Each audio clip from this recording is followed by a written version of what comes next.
एक आपल्याकडे म्हण आहे, नकटीच्या लग्नाला 17 विघ्न.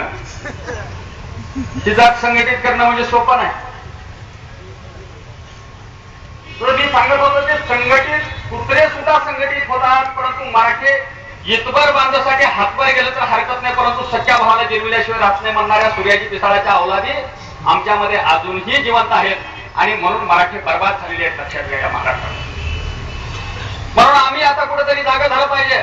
मराठ्यामध्ये जर या महाराष्ट्राच्या ताकद आली तर इतर जाती धर्माच्या माणसाला आधार देण्याची ताकद तुमच्यामध्ये येईल. तुम्ही जर निराधार असला तर इतर जाती धर्माला आधार देऊ शकणार नाही. आपली संस्कृती आहे सगळ्याला सोबत घेऊन जाण्याची. आणि म्हणून आपण मागणी फक्त मराठ्याच्या आरक्षणाची केलेली नाही, तर सगळ्या जाती धर्माच्या माणसाला आरक्षण मिळालं पाहिजे. परंतु हे मिळवण्यासाठी आम्हाला संघटित व्हावं लागणार. मी सतत सांगत असतो, कुत्रे संघटित होऊ शकतात, सगळ्या जातीच्या संघटना होऊ शकतात. त्याच्यापेक्षा दुसरी महत्वाची गोष्ट, जातीच्या धर्माच्या संघटना जर झाल्या या हिंदुस्थानामध्ये हिजड्याच्या सुद्धा संघटना झाल्या. अखिल भारतीय हिजडा असोसिएशनचा अध्यक्ष आहे तो शबनम मावशी नावाचा हिजडा. त्या अखिल भारतीय हिजडा असोसिएशनचं अधिवेशन झालं उत्तर प्रदेशला. सगळ्या हिंदुस्थानातून 6000 हिजडे त्या ठिकाणी टाळ्या वाजवत एकत्र आले.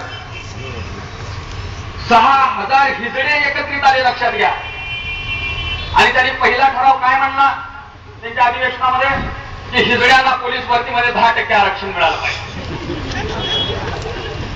विचार करा, हिजडे सुद्धा आरक्षण मागायला लागले. आता एक समजा पोलीस मर्द आहेत म्हणून ठीक आहे, चालू आहे व्यवस्थित सगळं. परंतु जर खरोखर त्यावेळेस अटल बिहारीने जर आरक्षण त्यांना दिलं असतं आणि एखाद्या पोलीस स्टेशनला एखादा PSI PI हिजडा आला आणि उदगीर मध्ये दंगल सुरू झाली तर काठी आपली का टाळ्या वाजवेल? विचार करा, हिजडे सुद्धा आरक्षण मागायला गेले. एवढ्यावर थांबले नाही. शबनम मावशी नावाचा हिजडा विधानसभेच्या निवडणुकीला उभा राहिला मध्य प्रदेशमध्ये. लोकांनी कोणाला निवडून दिला असेल? मर्दाला अजिबात निवडून दिलं नाही. शबनम मावशी नावाचा हिजडा प्रचंड मताने निवडून आला आणि त्यानं ईटीव्हीवर मुलाखत देताना सांगितलं की आता आम्हाला खात्री पटलेली आहे, इथून पुढे लोक अजिबात मर्दाला निवडून देणार.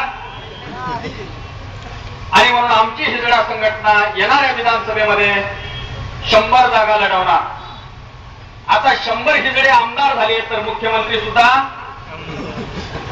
म्हणजे लाल दिव्याच्या गाडीतून सुद्धा टाळ्याचा आवाज आपल्याला ऐकायला मिळणार, लक्षात घ्या. हिजडे संघटित होऊ शकतात आणि तुमच्या आमच्यासारखे छत्रपतीचे मर्द मावळे म्हणणारे विस्कटलेले बुसकटलेले बुरा आला तुम्हाला सगळ्या गावागावामध्ये असं एकमेकात भांडण करून संपूर्ण बर्बाद होऊन गेलो. आणि म्हणून मी या ठिकाणी तुम्ही फार मतं द्यावं असा माझा काही आग्रह नाही. तुम्हाला वाटत असेल निवडणुकीसाठी बोलत असेल, मतासाठी बोलत असेल, तुम्हाला ज्याच्याकडून मारून घ्यायचं त्याच्याकडून या, माझं काहीही म्हणणं नाही. तेच जर तुम्हाला गोड वाटत असेल तर मला काही अडचण आहे का? फक्त आम्ही एवढ्यासाठी हा सगळा खटाटोप करतोय की कुठेतरी आमच्या तरुण सगळ्या पोरांचं भवितव्य अंधारात आहे, देशाचं भवितव्य अंधारात आहे, शेतकऱ्यांचं भवितव्य अंधारात आहे. आणि ते भवितव्य सुधारण्यासाठी जे बुरसटलेले जे पुढारी आहेत ते कुठेतरी बदलणं गरजेचं आहे.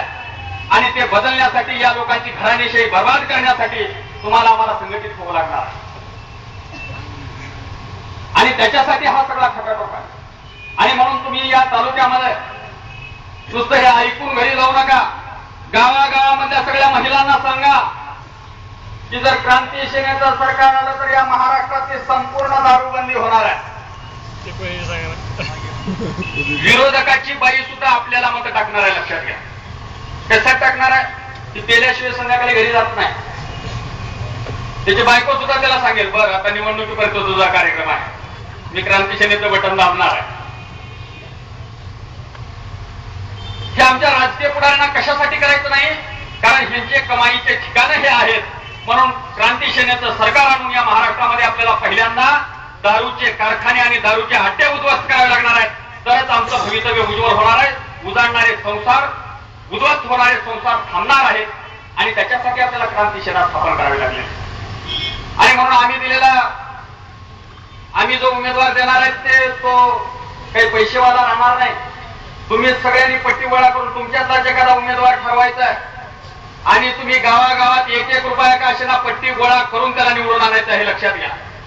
तुमचा कार्यक्रम तर राखीव आहे, परंतु असा उमेदवार आपण देऊ की त्या उमेदवारांना म्हणलं पाहिजे अॅट्रॉसिटी कायदा हा जाचक आहे आणि तो रद्द झाला पाहिजे. त्या अॅट्रॉसिटीचा दुरुपयोग होतोय, ब्लॅकमेलिंग करण्यासाठी याचा वापर होतोय असं त्या उमेदवारांना म्हणलं पाहिजे. असा उमेदवार राखीव मधला सुद्धा असला तरी त्याला मत द्यायचे आपल्याला. आपण सगळ्याला मत देऊन बघितले आतापर्यंत. एखादं तरुण आपल्याला पोरग एखादा उभा करा खेड्यापाड्यामधला आणि गावागावामध्ये त्याला पायी सायकलवर प्रचार करावा, त्याला लोकांचे दुःख काय ते माहीत होईल.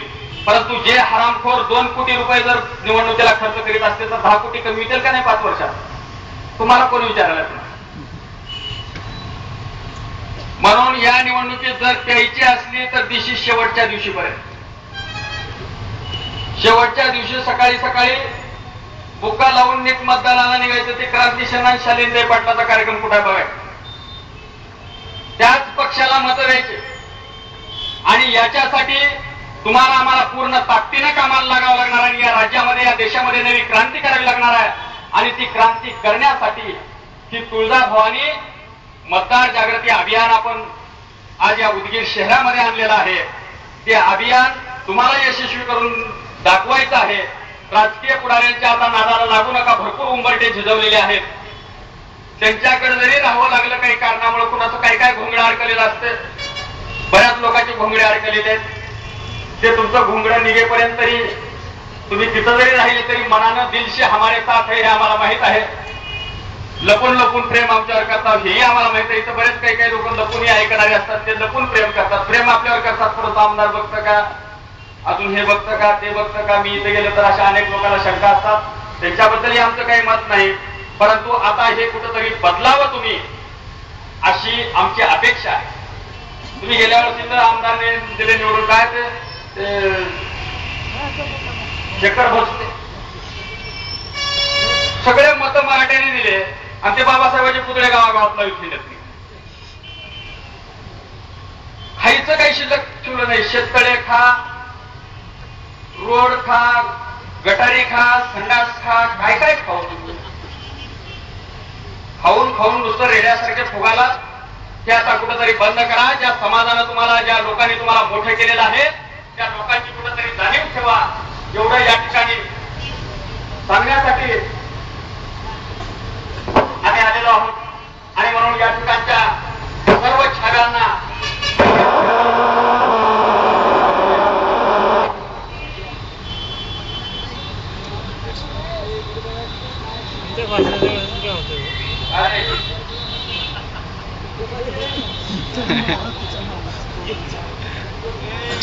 बंधू